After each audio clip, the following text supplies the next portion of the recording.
Very good evening, welcome to my channel general knowledge shorts. तो आज हम discuss करने जा रहे हैं पीजीटी बायोलॉजी के लिए बहुत important topic, that is IVF, in vitro fertilizations and intra uterine inseminations. क्योंकि ये बहुत इंपॉर्टेंट टॉपिक है और हर बार पेपर में पूछा जाता है, इसलिए मुझे लगा कि हमें इस टॉपिक को डिस्कस करना चाहिए। इन विट्रो फर्टिलाइजेशन में क्या होता है कि फर्टिलाइजेशन जो होती है आउटसाइड द फीमेल बॉडी होती है, आउटसाइड द फर्टिलाइजेशन किया जाता है। उसके बाद उस एम्ब्रॉय को इम्प्लांट किया जाता है उस फीमेल बॉडी के अंदर।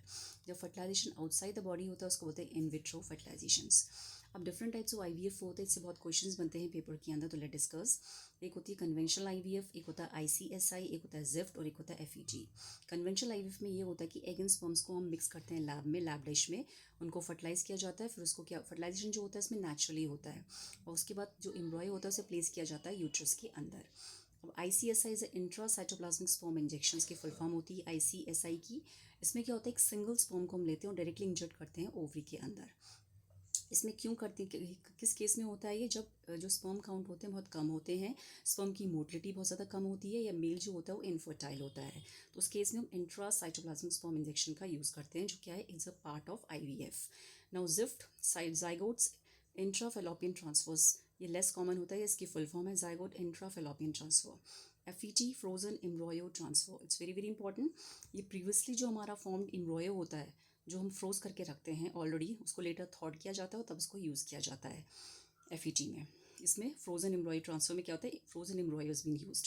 अब है donor IVF, when parent can not produce egg and sperm, जब पेरेंट जो होता है वो एग स्पर्म नहीं प्रोड्यूस कर सकता, तो उसमें डोनर आईवीएफ का यूज़ करते हैं। सेरोगेसी आईवीएफ का हम कब यूज़ करते हैं, जब एम्ब्रॉय हम ट्रांसफर करते हैं किसी अनदर ह्यूमन के अंदर, तो उसे बोलते हैं surrogacy IVF. Now IUI, intra uterine inseminations, इसकी कोस्ट थोड़ी सी लो होती है, लेकिन इसका सक्सेस रेट भी थोड़ा, सक्सेस रेट इतना ज़्यादा हाई नहीं होता है, लेकिन इस आईवीएफ का सक्सेस रेट थोड़ा सा ज़्यादा हाई है। ये भी अलग अलग टाइप्स के होते हैं, natural cyclic IUI, stimulated IUI, donor IUI and husband IUI. Natural cyclic IUI में क्या होता है कि डन विदाउट फर्टिलिटी ड्रग्स, इसमें क्या होता है नेचुरली ओवुलेशन होता है, इसमें किसी भी फर्टिलिटी ड्रग की जरूरत नहीं पड़ती है, तो उसको बोलते हैं नेचुरल साइक्लिक आईयूआई में।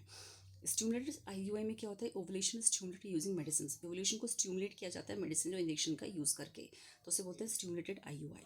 डोनर आईयूआई में क्या होता है, यूजिंग डोनर स्पर्म का यूज़ करते हैं। एंड हस्बैंड यूआई में क्या होता है, हस्बैंड का ही स्पर्म का यूज़ होता है। तो these are the important types of intrauterine inseminations and in vitro fertilizations, and it's a very very important points and the types जो होते हैं, कई बार एग्जाम में पूछे गए हैं कि कितने टाइप्स के होते हैं, या उस टाइप्स के अंदर कौन सा वाले पार्ट में क्या होता है, तो should know this, and it's very very important topic for the upcoming exams.